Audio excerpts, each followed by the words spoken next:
to our old tradition. Remarkable People is an old popular program established to deepen our sense of community. I gather that the pandemic has helped it become even more popular. Perhaps we all feel a strong need to remain connected and to know each other better. We have responded to the demand that presentations be taped and available. So this is happening. Kim Holscher and Dave Teta are making sure that recordings are getting to the office to be transferred to our website. So thank you, Kim and Dave, and thank you, Carol Kerr, for publicizing these events.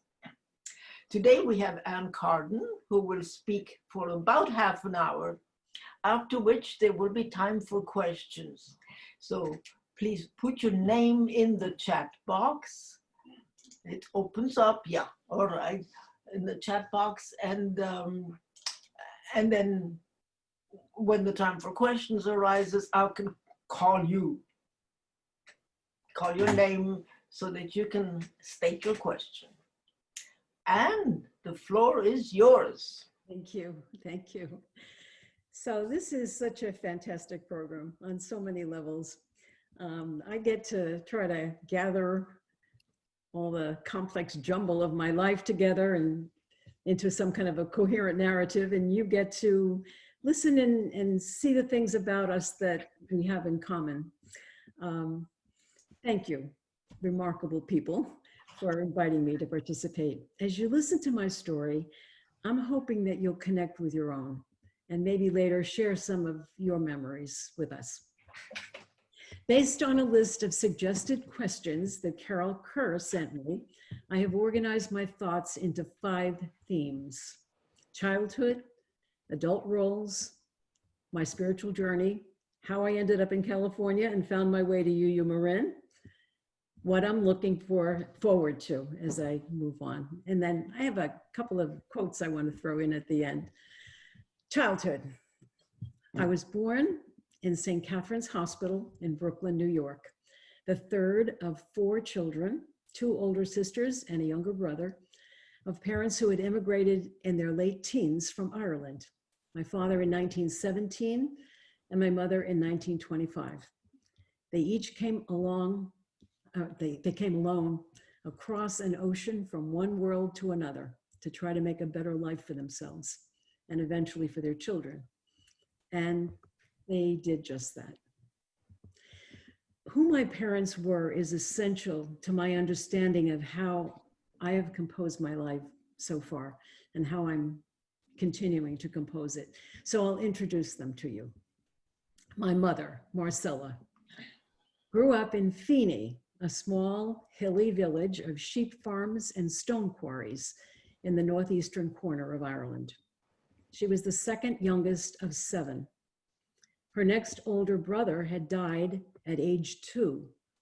And the story is that her mother never fully recovered from that loss. My mother's family, although landed and reasonably secure as she was growing up, were Catholic, which meant that they were considered inferior, and the local laws and political powers were skewed against them. Her father had unexpectedly inherited their 25 to 30 acre farm, I'm not exactly sure, from an uncle, making him one of few Catholic large landowners in the area. When my mother was 13 years old, Ireland, which is about the size of Indiana, was partitioned into 2 separate entities. Northern Ireland, which included Feeney, where she lived, part of the United Kingdom, and the Republic of Ireland, which is on the west and to the south, a sovereign state. My mother never let go of her bitterness over that moment in her life story. And her family, from all I learned about them over the years, were not a happy lot. There was tension and infighting between some of her siblings, but there was a certain familial loyalty, at least on my mother's part. She was already in America and working as a governess in a mansion on the Hudson in New York when her brother Tommy used the farm as collateral on a loan to purchase stones from the local quarry for a street paving project that had been approved by the county board. However, two local politicians who years later both went to prison for corruption somehow disapproved the project. The quarry refused to take the stones back, and the bank was not about to forgive the loan, leaving the farm in danger of foreclosure. My mother sent whatever money she could make to her parents and her brother for a couple of years, essentially saving the farm, which was then left to her when her mother died. She immediately signed the title over to her siblings who had stayed in Ireland because she felt she had been so lucky to have been able to come to America. Today, generations of my extended family live on that property in a kind of a big family compound. And I think the lesson that I took from that was, no matter what, you show up for family. Motherhood overwhelmed my mother. The stress of raising 4 children and working menial jobs to make ends meet beat her down. Although she sewed and knitted our clothes and she saw to it that we were never hungry, her behavior toward us was unpredictable, confusing, scary. She was often emotionally or physically violent, and at other times she was withdrawn and unavailable. I came to know more about her suffering in the final 5 years of her life when I was her caregiver. She suffered from dementia.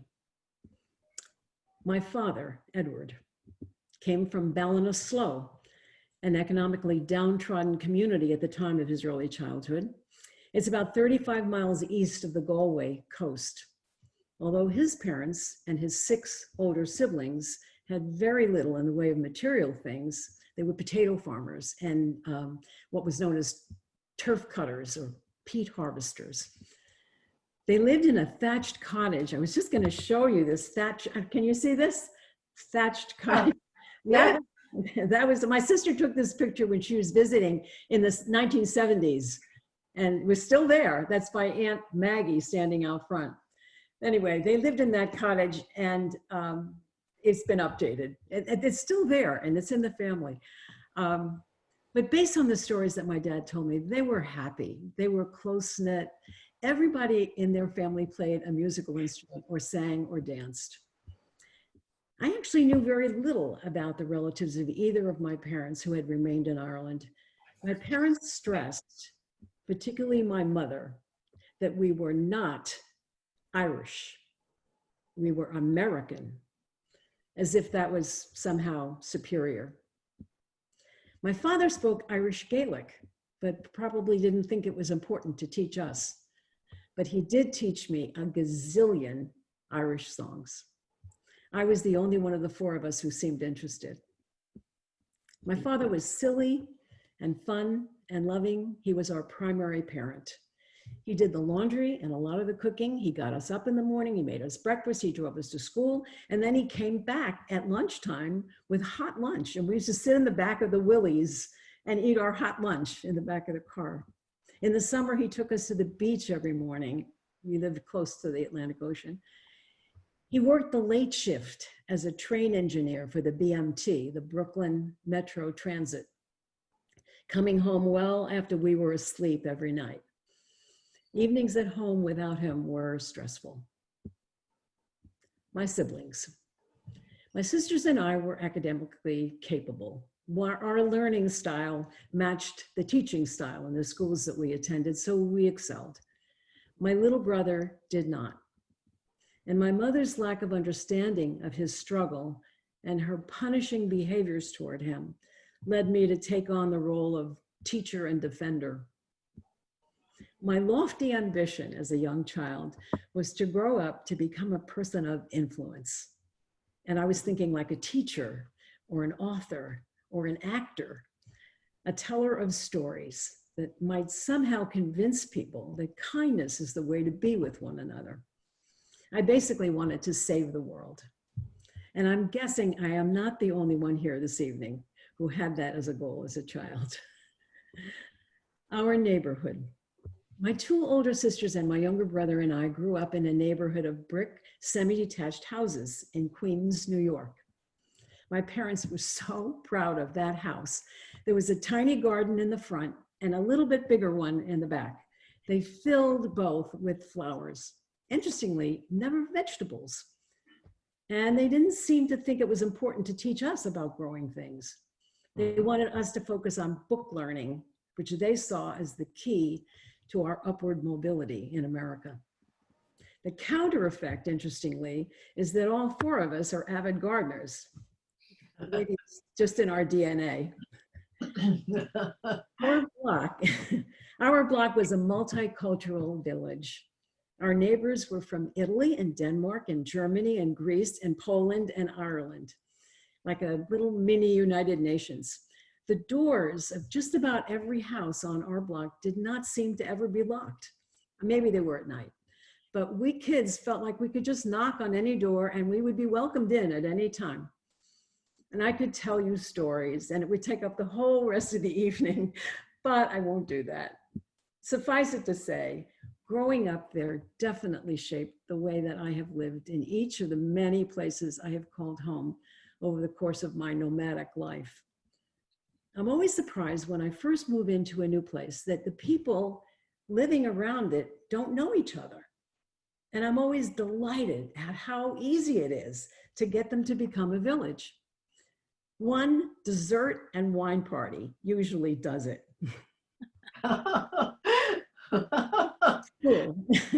School. The Ursuline nuns in the grade school I attended encouraged little traces of confidence in me to counter this kind of nagging feeling of not enoughness that pretty much defined me as a child and as a young adult. My mother's attitude toward my scholastic achievement was confusing. She celebrated my oldest sister's academic success and my second sister's leadership roles, but she seemed cooler about my achievements in school. Not really discouraging them. I mean, she wanted me to do well, but she didn't celebrate them.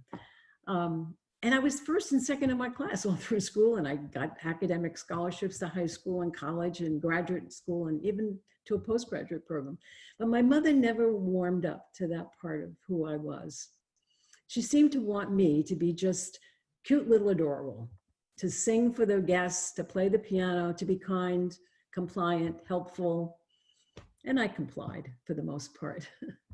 When I was awarded an academic scholarship to college, I told her I was trying to decide, I was so excited about this. I was trying to decide whether to major in cultural anthropology or English literature. And she said I was being presumptuous and I would do much better as a music major.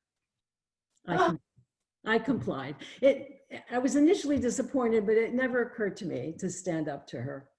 And it turned out okay, really, it was wonderful. The only problem was that I was definitely nowhere near as proficient in performance as my peers, who had all been studying their instruments since early childhood, and I had not. And I felt embarrassed about that, kind of a little ashamed. Interestingly, go figure, I actually received the music award at graduation, but that was because I did well in composition and theory and conducting and things that didn't have to do with performing. But in performance, I was never more than just adequate. The broader community. My first job at Woolworth's 5 and 10 on Lefferts Boulevard, which I started on my 16th birthday, was another major confidence builder for me. I stayed through college. Every time I was home on a holiday, I was over there. I actually, during the time I was there, I started in the toy department, and then I went to the lunch counter, and then I started doing payroll, and eventually I was doing inventory management. And that was in the Neanderthal days of everything being, hard copy spreadsheets. So it was an interesting experience. I remember being in the basement and doing the inventory over the holidays, and oh my gosh. The other job that supported me through college was as a cocktail waitress and a bookkeeper during my summer breaks at the Brass Rail, which ran the concessions in the waiting lounges at Kennedy International Airport, which was near where we lived. Music. I have to say something about my musical background since it has been a major life shaper for me. When I was 3, our family was gifted with an upright piano by a large Italian family, which the scuttlebutt on the block was that they were mafia connected and they were moving and they offered the piano to us. And I remember vividly, it's probably the only thing I remember at that young age, but they told me I was 3 and I remember it. So I remember the men on the block surrounded that piano and they carried it down the middle of the street and then up our stoop, which had 3 brick steps on it, and then up another step into our front room. Maybe they had a dolly for most of it, I don't know, but I just remember, I didn't really know what it was. It was this big black thing, but I remember being really excited by that whole thing. My sisters, who are 3 years older and 4 years older than I am, they took piano lessons. And, but by the time I was old enough, like 3 years later, I think finances were probably tight. And I think my mother probably thought I didn't need them because I was already playing it by ear. I would just play the songs that my daddy would teach her. I would just find them on there. And I was just as happy because it was fine for me to just imitate the things I heard and make my own things up. That was okay. However, when I was in 4th, or maybe might have been 5th grade, Father Schiraldi came to our parish and he started a marching band, fife, drum, bugle, and glockenspiel. God, I learned to play all of them, but the fife was my favorite. And that's where I learned to read music. Well, I learned to read the treble staff, which is the part of the right hand on the piano. I began to listen to my Aunt Anne's country western 45s on her phonograph, which totally fascinated me. And then I was able to transcribe what I was hearing to my page because I'd learned how to read music. And then I would learn to play it on the fife, and then I would teach the other kids in the band. I actually won medals for my fife playing at state and regional band gatherings, and I definitely took a leadership role. That whole thing was so fun when we marched and everything else. And it was a huge confidence builder for me. When I started high school, I decided to join the orchestra, and I was really looking forward to learning to play the flute and the piccolo because they were like the fife. But Mr. Renner, the orchestra director, gave me a violin, showed me how to hold it and how to do the bow. And I was playing around with it and I found a couple of melodies on it. And he said, oh, no, you have to learn to play the violin. An interesting thing though, I don't know how much of that had to do with the fact that his daughter played the violin. She was a junior, maybe a sophomore when I came, and she died of cancer when I was a sophomore. And I remember her playing solo that first year in my high school and the last year of her life. I don't remember her name. I'm not sure I really ever talked with her.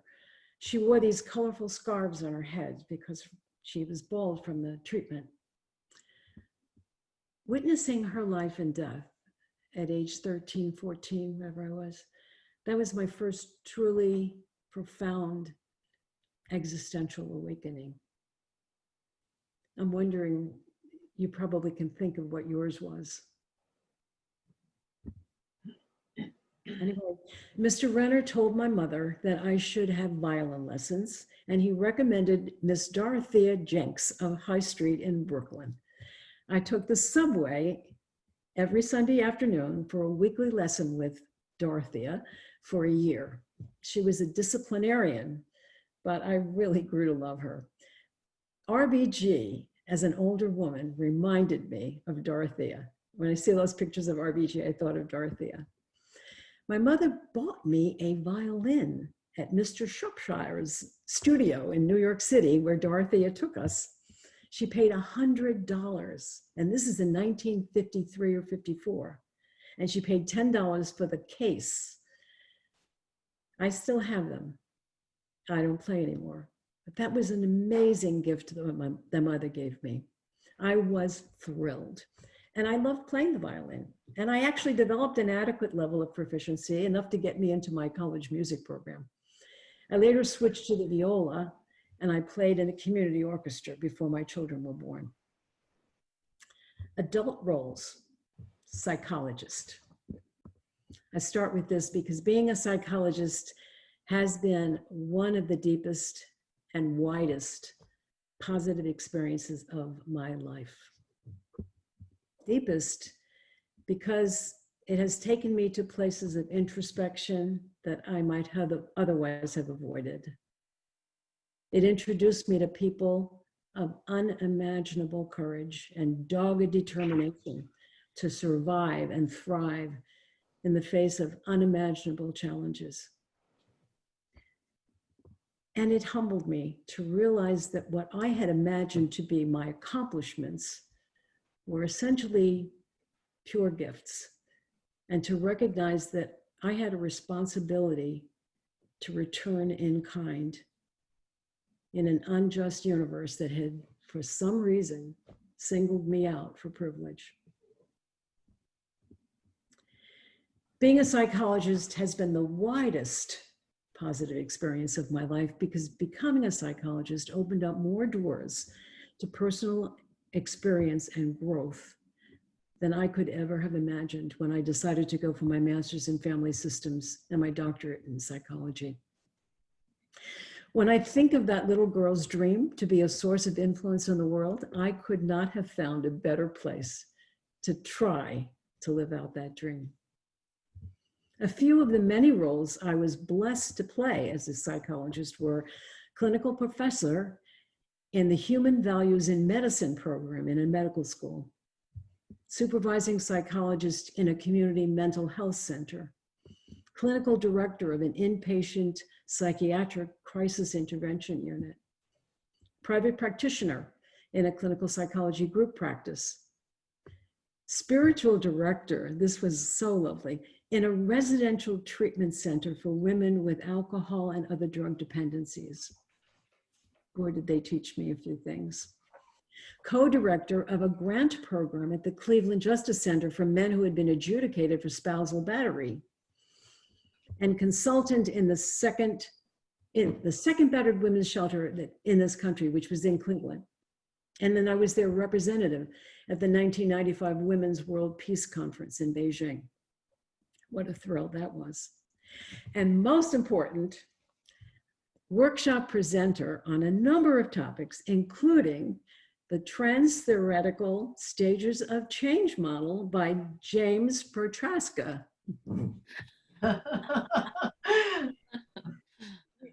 So thank you very much. And I will, let's see, next time we have 2 weeks from today, we have John Eller. He's scheduled for Friday, October 23rd. And please do send me names of people whom you would like to be invited for the future. We will only have one meeting